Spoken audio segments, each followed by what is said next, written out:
Hi friends, வணக்கம். இது கடல்புறா பாகம் 29. மனிதனை எது விட்டாலோ விடாவிட்டாலோ இளமையில் ஏற்படும் பழக்க வழக்கங்கள் மட்டும் விடுவதில்லை. இயற்கையின் காரணமாகவோ, செயற்கையின் காரணமாகவோ, பரம்பரையின் காரணமாகவோ, பக்க சூழ்நிலையின் காரணமாகவோ இளவயதில் மனிதனை பிடித்துக் கொள்ளும் குணாதிசயங்கள் ஆயுள் முடியும் மட்டும் அவனை பீடிக்கவே செய்கின்றன. தொட்டில் பழக்கம் சுடுகாடு மட்டும் என்ற தமிழ் பழமொழி காரணமில்லாமலா ஏற்பட்டிருக்கிறது? வாழ்க்கையின் அனுபவத்தின் காரணமாக ஆன்றோர்களால் வகுக்கப்பட்ட அந்த பழமொழியை இளைய பல்லவன் அறிந்துதான் இருந்தான். ஆனா அத்தகைய ஒரு தொட்டில் பழக்கம் சுடுகாட்டையே அன்று கடற்கரை மணலில் சிருஷ்டிக்கும் என்பதை அவன் கனவில் கூட எதிர்பார்க்கல. அப்படி எதிர்பாராத விதமாக ஏற்பட்ட அந்த விபரீதம் எதற்கும் கலங்காத அவனை மட்டும் அல்ல, கடற்கரையில் குழுமி நின்ற அந்த மாபெரும் கூட்டத்தையே திக் பிரமையில ஆழ்த்தியது.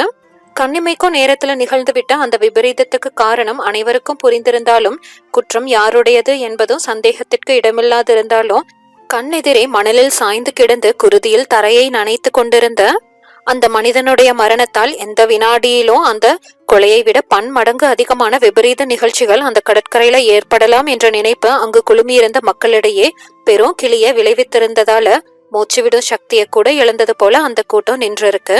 திடீரென மின்னல் வேகத்துல அமீரின் குருவால் விளைவித்துவிட்ட அந்த கோர கொலைக்கு அமீரை எந்த விதத்திலும் குறை கூற முடியாதென்பதை இளைய பல்லவன் உணர்ந்தே இருந்தான்.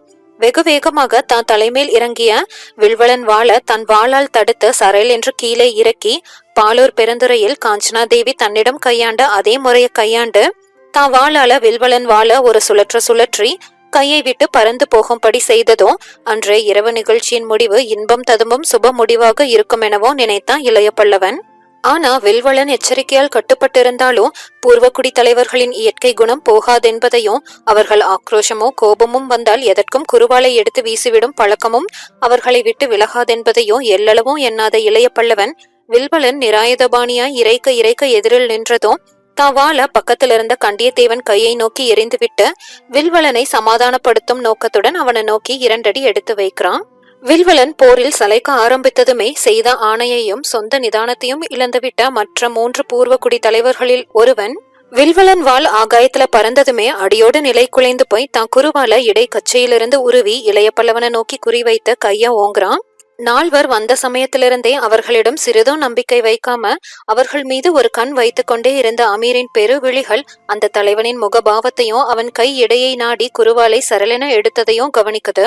அந்த தலைவன் அந்த கைய குறிவைக்கும் மட்டுமே பொறுத்த அமீரின் வலது கை மின்னல் வேகத்துல தனது இடையிலிருந்து எடுத்த குருவால வீசிவிடவே குறிவைத்த கை குறிவைத்தபடியே ஆகாயத்தை நோக்கி நிற்க அலற முயன்ற வாய் அகல திறந்தபடியே நின்றுவிட பேச்சு மூச்சில்லாமல் வேறற்ற மரம் போல மணலில் தட் என்ற சத்தத்துடன் சாய்ந்து விடுறான் அந்த பூர்வக்குடி தலைவன். இம்மி கூட அப்படியோ இப்படியோ அகலாமல் சரியாக இதயத்தின் மத்தியில் ஒரு எலும்பையும் முறித்து கொண்டு ஊடுருவி பாய்ந்துவிட்ட அமீரின் குருவாளின் பிடி மிக பயங்கரமாக மல்லாந்து கிடந்த அந்த தலைவனின் மார்பில் நட்டு கொண்டு நிற்குது. அதிலிருந்து குமிழியிட்ட குருதி மணலில் ஊறிக்கொண்டிருக்கு. மிக பயங்கரமாக நிகழ்ந்துவிட்ட அந்த விபத்தில் இளைய பல்லவன் மட்டுமல்ல, வில்வலனும் பலவர்மனும் கூட திக் பிரமை அடைந்து சில வினாடிகள் என்ன செய்வதென்றறியாம நின்று விடுறாங்க. திக் பிரமை அடைந்த அந்த அத்தனை பேரையும் ஊடுருவியது அமீரின் ராட்சத குரல். எங்கள் தலைவர் இங்கு யாரையும் கொல்ல வரவில்லை, கொலையை தடுக்க வந்தார். அவர் முதுகுப்புறத்தில் முதலில் கத்தி வீசப்பட்டது. இப்பொழுது அறப்போரிட்டு வில்வலனை கொல்ல இஷ்டப்படாமல் நிராயுதபாணியாக்கி பிழைக்க விட்ட அவர் மார்புக்கு கத்தி குறி வைக்கப்பட்டது.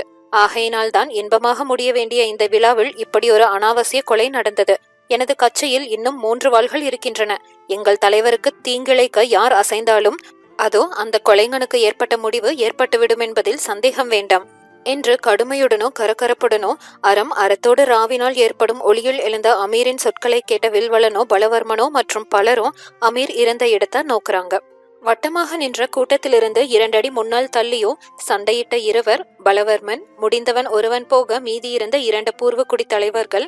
இவர்கள் அத்தனை பேரையும் கூடிய வரையில் கவனிக்கும் வகையிலும் குருவாள்கள் செருகியிருந்த இடை கச்சைய வலது கையால தடவிக்கொண்டு நின்றிருந்தான் அமீர்.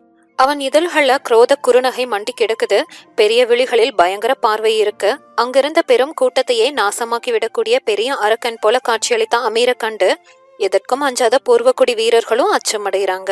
யார் இளைய பல்லவனை நோக்கி அசைந்தாலும் அங்கேயே பிணமாகி விடுவார்கள் என்ற அரக்கன் கட்டளைய மீறி அசைய தைரியமில்லாம அந்த கூட்டம் முழுவதுமே பீதி அடைந்த சலனமற்று நிக்குது.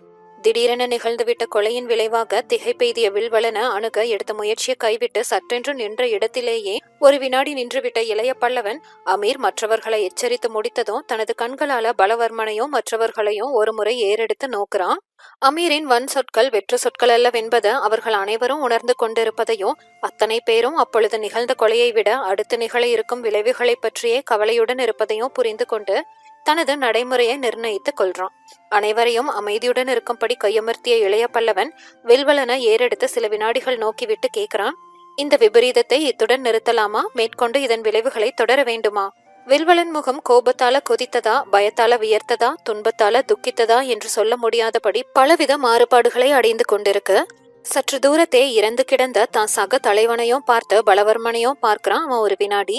அமீர் எச்சரிக்கை செய்து முடித்ததுமே தான் உணர்ச்சிகளை ஒரு கட்டுப்பாட்டுக்குள் கொண்டு வந்து அர்த்தபுஷ்டியுடன் தன் காவல் வீரர்களையும் பார்த்துவிட்ட அக்ஷயமுனை கோட்டை தலைவன் முகத்திலிருந்து அவனது மனப்போக்க எந்த விதத்திலும் புரிந்து கொள்ள முடியாத வில்வலன் தனது மற்ற இரு சகாக்களையும் நோக்குறான். அவர்கள் முகத்தில் கோபத்திற்கு பதில் அச்சமே நிலவி கிடந்ததை கண்டதும் மிகுந்த வெறுப்புடன் மறுபடியும் இளைய பல்லவனை ஏறிட்டு நோக்குறான். அந்த வெறுப்பு பூர்ணமாக மண்டிய குரல்ல, எனது நண்பர்களில் ஒருவன் இறந்து கிடக்கிறான் என்று கூறவும் செய்றான். வருந்துகிறேன், ஆனால் குற்றம் என்னுடையதல்ல, திட்டமாக வந்தது இளைய பல்லவன் பதில். குருவால் எறிந்தவன் உனது உபத்தலைவன் என்று எரிச்சலுடன் சுட்டிக்காட்டுறான் வில்வலன். தலைவனின் கொலையை விரும்பாத உபத்தலைவன் அவன் என்று பதில் அளிக்கிறான் இளைய பல்லவன். இறந்த எனது நண்பனுக்கு சுற்றம் அதிகம், அவர்களுக்கு என்ன பதிலை நான் சொல்வது? செய்த குற்றத்தை எடுத்துச் சொல். கொலை முயற்சியை குற்றம் என்று எங்கள் குலத்தார் ஒப்புக்கொள்ள மாட்டார்கள். ஏன்? கொலை எங்களுக்கு சர்வசகஜம், அது எங்களுக்கு பழக்கம்.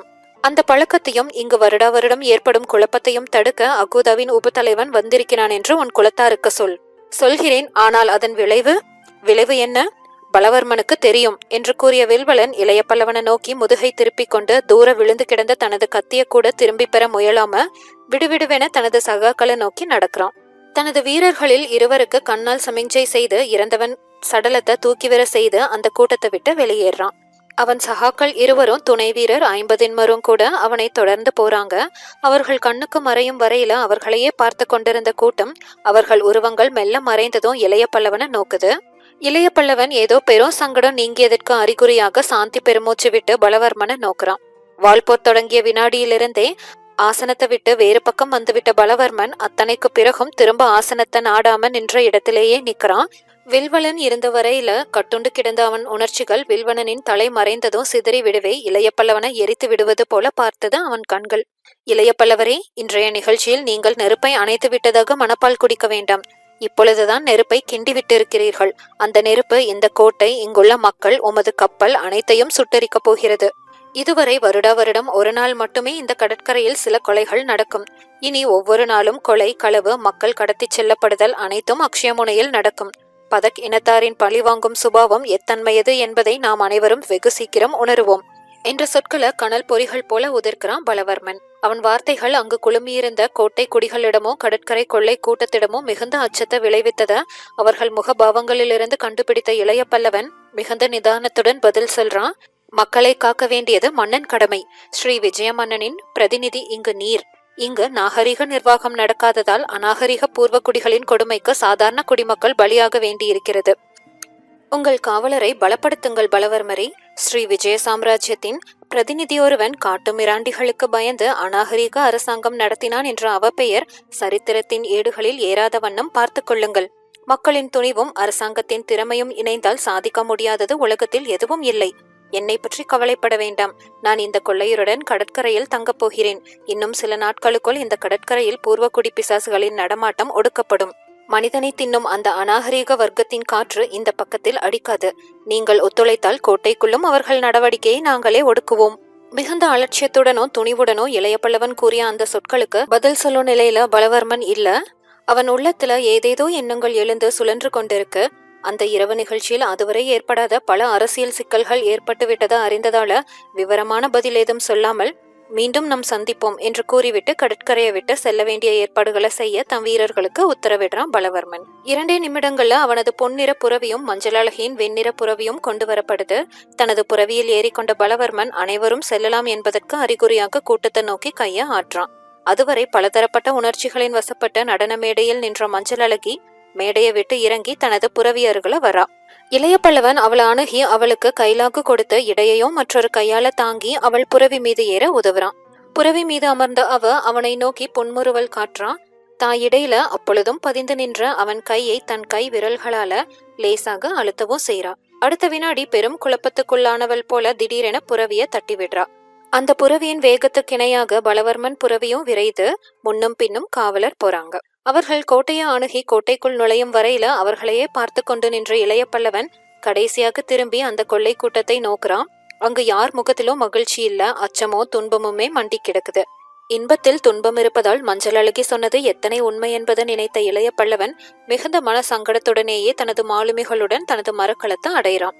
மரக்களத்தை அடைந்தவன் நேராக தனது அறைக்கு சென்று பஞ்சனையில படுக்கிறான். படுத்து நிலைமையை சிந்திக்க சிந்திக்க தனக்கு சம்பந்தமில்லாத பெரும் பொறுப்புகள் தனது தலையில சுமத்தப்படுவதை உணர்றான். அவன் எத்தனையோ பொறுப்புகளை பற்றி நினைக்கிறான். ஆனா அவன் அடியோடு நினைக்காத, அணுவளவும் எதிர்பார்க்க முடியாத மற்றொரு பொறுப்பும் அன்றிரவுல அக்ஷயமுனை கோட்டைக்குள் உருவாகி கொண்டிருந்தத அவன் உணரல. அதை மட்டும் அவன் உணர்ந்திருந்தால் கண்டியத்தேவன் இஷ்டப்பட்டாலும் இஷ்டப்படாவிட்டாலும் அன்றிரவே அந்த துறைமுகத்தை விட்டு தான் மரக்களத்தை வெளிக்கிளப்பி இருப்பான். விதி அவனை ஓடவிடல. அந்த பொறுப்பினும் தலையை அவன் கால்களுக்கு பூட்டவே செய்தது. 2 சித்ரா பௌர்ணமிகளுக்குள் தனது வாழ்க்கையில் எத்தனை மாற்றங்கள் ஏற்பட்டிருக்கின்றன என்பது மட்டுமின்றி அந்த 2 சித்ரா பௌர்ணமி நாள்களும் எத்தனை வித்தியாசமானவை என்பதையும் எண்ணி பார்க்கிறான் அவன். 1 வருடத்திற்கு முன்பு சித்ரா பௌர்ணமி தினத்தில் சோழ பேரரசின் சமாதான தூதனாகவும் கௌரவமான படைத்தலைவனாகவும் கலிங்கத்தின் பாலூர் பெருந்துறையில் தான் இறங்கியதையும் சரியாக 1 வருடம் ஓடிவிட்ட இந்த சித்ரா பௌர்ணமியில் கேட்பவரெல்லாம் பயந்து நடுங்கும் சீன கொள்ளைக்காரன் ஒருவனின் உப தலைவனாகவும் எந்த கலிங்கத்துடன் சமாதானத்தை நாடி ஓலை எடுத்துச் சென்றானோ அந்த கலிங்கத்தின் கடல் ஆதிக்கத்தை ஒடுக்க பழிவாங்கும் எண்ணத்துடன் கொள்ளையரும் அநாகரிக மக்களும் கொலைகார கோட்டை தலைவனும் கொண்ட அக்ஷயமுனையில் தானும் ஒரு கொள்ளைக்காரனாக பரிமளிக்கும் தீர்மானத்துடன் வந்து மரக்களத்தை நங்கூரம் பாய்ச்சி இருப்பதையும் நினைத்து விதி மனிதனை எப்படியெல்லாம் ஆட்டி வைக்கிறது என்று நினைத்து பெருமூச்சும் விடுறான். இந்த 2 சித்ரா பௌர்ணமிகளில் தனது வாழ்க்கையில் வித்தியாசங்கள் பல இருந்தாலும் ஒற்றுமை அம்சங்களும் சில இருப்பதை கண்டா சோழர் படைத்தலைவன். பாலூர் பெருந்துறையில் கால் வைத்த நிமிடத்திலிருந்து அந்த சித்ரா பௌர்ணமியிலும் தனக்கு சண்டையும் சச்சரவும் வாளுக்கு வேலையும் இருந்ததென்பதையும் இந்த சித்ரா பௌர்ணமியிலும் அந்த தொந்தரவுகளுக்கு குறைவில்லை என்பதையும் 2 சித்ரா பௌர்ணமிகளிலும் 2 சித்தினி பெண்களிடம் தன் சித்தத்தை பறிகொடுக்கும்படியான நிலை ஏற்பட்டு விட்டதையும் எண்ணி பார்த்த இளைய பல்லவன் தனக்கு பெரும் மன உறுதியும் நிதானமும் இருப்பதாக சோழ நாட்டில் தனது வீரரும் தற்சமயம் தனது மாலுமிகளும் கொண்டாடுவதில் பொருள் இருக்கிறதா என்ற சந்தேகத்துக்கும் உள்ளாகிறான். பெண்களை பார்த்ததும் மயங்கிவிடும் அத்தனை பஞ்சை மனம் படைத்தவன் தானல்ல என்பதை இளைய பல்லவன் உணர்ந்தே இருந்தான்.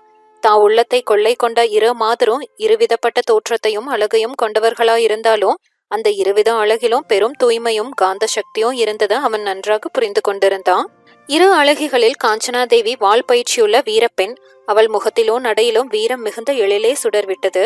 இவளோ நெஞ்சுரம் இருந்தாலும் ஆயுத பயிற்சியற்றவள். ஆனால் இவள் கலை பயிற்சி வாரி வீசும் 1000 காந்த கணைகளின் சக்தி இணையற்றது என்று தனக்குள்ளேயே சொல்லிக் கொள்றான்.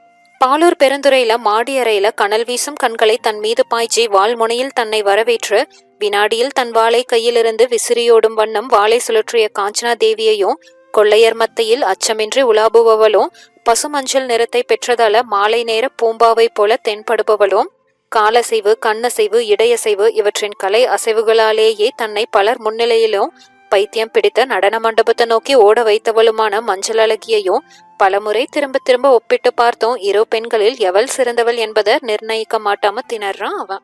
அந்த 2 பெண்கள் சித்தத்தில் சுழன்ற நேரத்துல அழகு மயக்கத்தின் வசப்பட்ட சோழர் படைத்தலைவன் அவர்கள் தன் மீது கட்டிவிட்ட கடமைகளும் பொறுப்புகளும் எத்தன்மையவை என்பதையும் நினைத்து பார்க்கிறான். ஸ்ரீ விஜய சாம்ராஜ்ய அரியணையில் தந்தையை அமர்த்த சோழர் பேரரசின் உதவி நாடி வந்த காஞ்சனா தேவியின் இஷ்டத்தை பூர்த்தி செய்வது சோழர் படைத்தலைவன் என்ற முறையில் தனது பொறுப்பு என்பதையும் மஞ்சளழகின் கெஞ்சலையும் மீறி இரவு நிகழ்ச்சிக்கு வந்து அவள் தந்தைக்கும் கோட்டை மக்களுக்கும் பூர்வக்குடி தலைவர்களின் விரோதத்தை சம்பாதித்து கொடுத்ததால் ஏற்படக்கூடிய பயங்கர விளைவுகளிலிருந்து மஞ்சளழகியையும் அவளை சேர்ந்தவர்களையும் காப்பது தனது கடமை என்பதையும் அவன் உணர்ந்து கொள்றான். இப்படி பல பொறுப்புகள், அளவுக்கு அதிகமான பொறுப்புகள், போர் செய் என மன்னன் புகன்றால் படைகளை நடத்தும் பொறுப்பை மட்டுமே ஏற்க வேண்டிய படைத்தலைவனுக்கு அனாவசியமான பல பொறுப்புகள் தன் மீது சுமந்து விட்டது அவன் என்றான். இத்தனை பொறுப்புகளையும் தான் மீது சுமத்தி விட்டவர்கள் 2 பெண்கள் என்பதை எண்ணி படுத்து கிடந்த அந்த ஏகாந்த நிலையிலும் தனக்குத்தானே கிளிக் என்று சிரித்துக் கொள்றான். சோழ பேரரசோ ஸ்ரீ விஜய சாம்ராஜ்யமோ இத்தனை பொறுப்புகளை தன் மீது சுமத்தவில்லை என்பதையோ, இத்தனை சாம்ராஜ்யங்கள் சாதிக்காததை 2 பெண்கள் சாதித்து விட்டதையோ நினைத்து புருஷனுடைய பலவீனம் எத்தனை கேவலமானது என்று எண்ணி பொன்முறுவலும் கொள்றான். அமீர், கண்டியத்தேவன் இருவர் உதவியால் அகுதாவின் மரக்கலத்தில் தப்பிய தாம் மட்டும் இஷ்டப்பட்டிருந்தால் அகுதா தன்னை ஏதாவது ஒரு வணிக மரக்கலத்தில் புகாருக்கு அனுப்பி இருப்பார் என்பதையும், தானே வேண்டுமென்று கடற்படை பயிற்சி பெற ஆசைப்பட்டு அவனுடன் 1 வருட காலம் கழித்ததையோ யோசித்து பார்த்து இதற்கு மூல காரணம் என்ன என்பதையும் ஆராய்றான். கடற்படை பயிற்சி பெற்றதற்கு காரணம் கலிங்கத்தின் கடலாதிக்கத்தை உடைக்கும் ஆசைதான். அதற்கு வித்து விதைத்தது தமிழர்களை கலிங்கத்து பீமன் படுத்திய கொடுமையும் சோழர்களின் சமாதான கருத்தை அவன் ஏற்க மறுத்ததும் தான். ஆனால் அதற்கெல்லாம் கொள்கைகளை வகுக்கும் பொறுப்பு சோழ மன்னரையும் அமைச்சர் குழுவையும் சேர்ந்ததல்லவா? அவர்கள் வகுக்கும் கொள்கைகளை நிறைவேற்றுவதுதானே படைத்தலைவன் பொறுப்பு என்று தனக்குள் கேள்விகளை எழுப்பிக் கொண்ட படைத்தலைவன் தாப்போக்குக்கு வித்து விதைத்தது பீமனுடைய கொடுமையானாலும் அந்த வித்தை தாங்கி நின்றது காஞ்சனா என்ற கண்ணியே என்ற முடிவுக்கு வர்றான். முடிவை உள்ளம் ஒப்பவில்லை, ஒப்புவது அதற்கு தர்ம சங்கடம். ஒப்பவில்லையானாலும் உண்மை அதுதானே. அதுதான் போகட்டும். அக்ஷயமுனைக்கு வந்த நான் இதை தளமாக்கிக் கொள்ளவும் மரக்கலத்தை செப்பனிட்டுக் கொள்ளவுமே வந்தேன். அதற்கு பூர்வாங்கமாக கடற்கரை கொள்ளை கூட்டத்தை மித்திரபேதம் செய்தேன். கோட்டை தலைவன் உதவியை அவன் இஷ்டத்துடனோ இஷ்ட விரோதமாகவோ பெற தீர்மானித்தேன். ஆனால் இந்த இரவு நிகழ்ச்சிக்கு ஏன் போனேன்? போகாமல் இருந்தால் நடனம் முடிந்திருக்கும், சில கொலைகள் நடந்திருக்கும், காலையில் நிம்மதி நிலவியிருக்கும். இனி நிம்மதி இல்லை, பூர்வகுடிகளின் பெரும் தொல்லை ஏற்படும். அதற்கு காரணம் நான் தான். ஏன் காரணமானேன் என்று மட்டும் சில கேள்விகளை கிளப்பிக் கொண்ட இளைய பல்லவனுக்கு விடை தெளிவாக தெரிந்தது. மஞ்சளழகியின் வசீகர தோற்றம்தான் காரணம். அது விரித்த வலைதான் அடுத்த வரும் பல தொல்லைகளுக்கு விதை விதைத்திருக்கிறது என்ற தீர்மானம் அவன் உள்ளத்துல ஓங்கி நிக்குது. இப்படி 2 பெண்களையும் அவர்கள் மறைமுகமாக தன் மீது சுமத்திவிட்ட பொறுப்புகளையும் எண்ணி எண்ணி வியப்பின் வசப்பட்ட இளைய பல்லவன், பெண்ணினும் ஒரு சிருஷ்டி இல்லாவிட்டால் உலகத்தில் மற்ற சிருஷ்டிகளும் இல்லை, தொல்லைகளும் இல்லை, சண்டை சச்சரவுகளும் இல்லை என்று ஆதிகாலம் தொட்டு வந்த புராணங்கள் சொன்ன வேதாந்த ரீதியில் எண்ணமிடுறான். அந்த வேதாந்தம் பெருவாரியான மனித சமூகத்தை என்ன பெரிய பெரிய அறிவாளிகளையும் எப்படி சீர்திருத்த முடியவில்லையோ அப்படியே இளைய பல்லவனையும் சீர்திருத்த முடியவில்லை.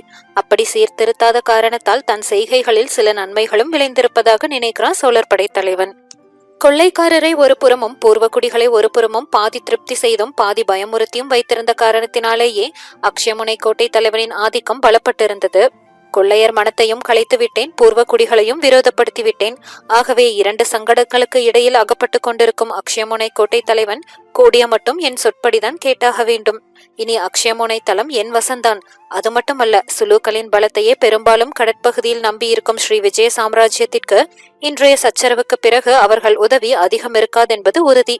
சுலூக்கள் திறமை மிக்க மாலுமிகள். அவர்கள் கடற்போராட்ட அரங்கிலிருந்து விலகினால் ஸ்ரீ விஜய சாம்ராஜ்யத்தின் ஒரு கை உடைந்தது போலத்தான்.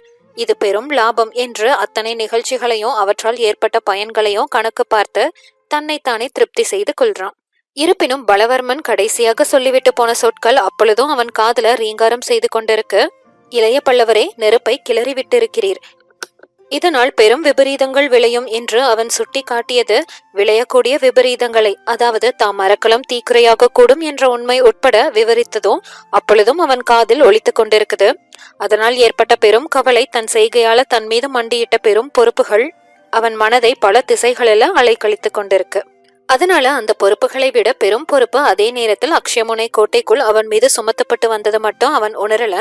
அதை பற்றி மஞ்சளழகிக்கும் அவள் தந்தைக்கும் நடந்த விவாதத்தை மட்டும் அவன் அறிந்திருந்தால் நங்கூரத்தை அந்த இரவிலேயே எடுத்து கப்பலின் பாய்களை விரித்து காற்று வரும் திசையில் போயிருப்பான். அத்தகைய பெரும் பொறுப்பை பற்றித்தான் பலவர்மன் தன் மாளிகையில பிரஸ்தாபித்து கொண்டிருந்தான். வில்வலனோ பூர்வகுடிகளோ சென்ற பின்பு இளைய பல்லவனை நோக்கி உஷ்ணமான வார்த்தைகளை உதிர்த்துவிட்டு மஞ்சளழகியுடன் கோட்டைக்குள் சென்ற பலவர்மன் தனது மாளிகையை அடைந்த பின்பும் சிதறிய சிந்தனைகளால கலவரப்பட்ட உள்ளத்துடன் இருந்ததால அவன் முகத்துல பெரும் கவலையும் குழப்பமும் காணப்படுது. இரவு நிகழ்ச்சிக்கு இளைய பல்லவன் வந்ததால் தனக்கு மட்டுமின்றி கோட்டை மக்களுக்கும் பெரும் தீமை விளையக்கூடிய நிலை ஏற்பட்டு விட்டத அவன் சந்தேகமற உணர்ந்திருந்தான்.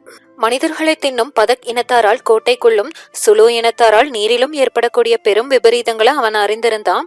கோட்டையின் காவல் சற்று அயர்ந்தாலும் மக்களை பதக் இனத்தார் தூக்கிச் செல்லவும் வீடுகளுக்கு தீ வைக்கவும் தயங்க மாட்டார்கள் என்பதும் அக்ஷயமுனை தளத்தில் இனி எந்த கப்பலும் அபாயமின்றி ஓர் இரவு கூட நிற்க சுலூக்கள் அனுமதிக்க மாட்டார்கள் என்பதும் அவனுக்கு திட்டமாக புரிந்திருந்தது. தவிர அன்றைய இரவு நிகழ்ச்சியின் விளைவாக ஏற்பட்டுள்ள சுலூக்களின் விரோதம் ஸ்ரீ விஜயத்தின் கடல் சக்தியையும் சிறிது குறைக்குமாதலால சக்கரவர்த்தியான ஜெயவர்மனுக்கும் தான் சமாதானம் சொல்ல வேண்டி இருக்கும் என்பதும் அவனுக்கு புரிந்தே இருந்தது. இத்தகைய சிக்கல்களால குழம்பிய மனதுடன் இருந்த பலவர்மன் அன்று தனது அறையை அடைந்ததும் பணியால் கொண்டு வந்த உணவை தொடக்கூட மறுத்து ஆசனத்துல சாய்ந்து கிடக்கிறான். அவன் எதிரில அவனை போலவே தீவிர சிந்தனைகளுடன், ஆனால் வேறுவித சிந்தனைகளுடன், ஆனந்த நினைப்புகளுடன் அமர்ந்திருந்த மஞ்சளழகியும் தான் எதிரே தங்க களத்திலிருந்த உணவை தொட்டு பார்க்கல. அவள் மனதில் கவலை இல்ல, பெருமிதம் இருந்தது, துக்கமில்ல, மகிழ்ச்சி இருந்தது. கடற்கரை நிகழ்ச்சிகளால உணர்ச்சிகளின் சுழற்சியும் எழுச்சியும் இருந்தது.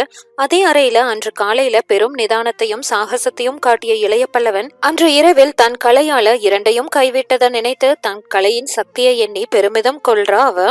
தன் கையாட அவன் உணர்ச்சிகளாட எழுந்து மேடை நோக்கி வந்ததை நினைத்து தான் விரித்தவளை அந்த வாலிபனை எத்தனை சுலபத்தில் வளைத்து விட்டது என்பதை நினைத்து மகிழ்ச்சி கொள்றா. வில்வலனுடன் போரிட்டதாலும் பிறகு நேர்ந்த கொலையாலோ கூட்டம் குழம்பியிருந்த சமயத்திலும் அந்த வாலிபன் தான் இடைய கையால தொட்டு தூக்கி தன்னை புறவி மீது அமர்த்தியதை எண்ணி உணர்ச்சிகளின் எழுச்சியாலோ சுழற்சியாலோ பெரிதும் தவித்து கொண்டிருந்தா அந்த பேரழகி. சேச்ச, எத்தனை வெட்கம் கெட்டவள் நான் என்று மஞ்சள் அழகி தன்னைத்தானே கண்டித்துக் கொள்றா. அது உண்மையில் கண்டனமா இல்லை என்பது பருவத்துடிப்பின் வசப்பட்ட அந்த பையங்களுக்கு தெரியும். தெரிந்தும் தன்னைத்தானே கண்டித்து கொண்டதாகவே பாசாங்கு செய்யறா அவ. இப்படி நம்மை நாமே ஏமாற்றிக் கொள்வதுதான் காதலா? காதலுக்கு பொய் அவசியமா என்றும் தன்னைத்தானே அவள் கேட்டுக்கொள்றா. ஆம், பொய் அவசியம். காதல் பொய் மற்ற பொய்களை போன்றதல்ல, மெய்யின்பம் தருவது. ஆனால் காதலே பொய்யாக கூடாது. காதலை பற்றி பொய் சொல்லி கருத்தை ஏமாற்றலாம், இதயத்தை மட்டும் ஏமாற்றக்கூடாது. எப்படி ஏமாற்ற முடியும்? அதற்குத்தான் உண்மை தெரியுமே. இல்லாவிட்டால் இப்படி ஏன் படக் படக் என்று இதயம் அடித்துக் கொள்கிறது என்று உள்ளத்துக்கு சொல்லி தவித்த மஞ்சள் அழகி இதயத்தை ஆசுவாசப்படுத்த இதயம் இருந்த பகுதியில் கையையும் வைத்துக் கொள்றா. எத்தனையோ குழப்பத்திலும் கவலையிலும் எதிரே உட்கார்ந்திருந்த பலவர்மன் தான் மகளின் முகத்தில் மாறி மாறி விளையாடிய உணர்ச்சிகளை கவனிக்க தவறல. எதையும் சுலபத்தில் ஆராயும் சக்தி கொண்டு அவன் கூறிய அறிவுக்கு அவள் இதயத்தை புரிந்து கொள்வது ஒரு பிரமாத காரியமா இல்ல. தான் மகளின் மனத்தை இளைய பல்லவன் ஓரளவு பறித்து கொண்டு விட்டான் என்பதை நடன நிகழ்ச்சியின் போதே புரிந்து கொண்டான் பலவர்மன். சுபத்திரை நடனத்தின் போது நீட்டப்பட்ட அபிநய கரங்கள் உண்மையில் சுபத்திரையின் கரங்கள் அல்லவென்பதையும் மஞ்சள் அழகியின் இதய கரங்களே என்பதையும் அப்பொழுதே புரிந்து கொண்டான். திரும்ப கோட்டைக்கு வந்தபோது தன்னுடன் பேசாமலே அவள் வந்ததையும், தன்னை போலவே உணவை தொடாமல் சிந்தனையில் ஆழ்ந்து விட்டதையும், அந்த சிந்தனையில மகிழ்ச்சியின் சாயை எழுந்து முகத்தில் படருவதையும் கண்ட பலவர்மன் சித்தத்துல திடீரென ஒரு எண்ணம் உருவெடுக்குது. அந்த எண்ணம் மட்டும் ஈடேறினால் பல கஷ்டங்கள் விடிந்துவிடும் என்ற முடிவுக்கும் அவன் வர்றான். அதனால புத்தம் புதிய பெரும் பொறுப்பு இளைய பல்லவன் தலையில சுமத்தப்படும். பிறகு அவன் தன்னிடமிருந்து தப்ப முடியாது என்பதையும் அவன் உணர்றான். அந்த பொறுப்பை மட்டும் இளைய பல்லவன் மீது சுமத்திவிட்டால் தனக்கும் கோட்டைக்கும் ஏன் அரசாங்கத்துக்கும் கூட பெரும் பலமும் பாதுகாப்பும் ஏற்பட்டுவிடும் என்று அறிந்ததால தான் மகளை அணுகி தான் யோசனையை மெல்ல மெல்ல விவரிக்க முற்படுறான். அவன் விவரிக்க விவரிக்க மஞ்சள் அழகி பெரும் திகைப்புக்குள்ளாகிறா. தான் இதயத்துல விளைவித்து கொண்ட காதலின் பொய்யல்லாது விபரீதமான மெய் என்று எண்ணிய அவள் தந்தையின் மெய்யும் தனது பொய்யும் கலந்த அந்த யோசனை ஏற்க முடியுமா, ஏற்பது முறையா என்று தன்னை திரும்ப திரும்ப கேட்டுக்கொள்றா. நான் ஏற்றாலும் அவர் ஏற்பாரா என்ற ஒரு கேள்வியும் அவள் உள்ளத்தை எழுது. அந்த கேள்வி விளைவித்தது வேதனையா, வாழ்வின் சோதனையா, புரியவில்லை அவளுக்கு. ஆனா ஒரு பெரும் இன்ப உணர்ச்சி மட்டும் அவள் நரம்புகளை ஊடுருவி செல்லுது. அதில் வேதனையும் இருந்தது, சோதனையும் இருந்தது. தொடர்ந்து அடுத்த பகுதியில பார்க்கலாம். தேங்க்யூ.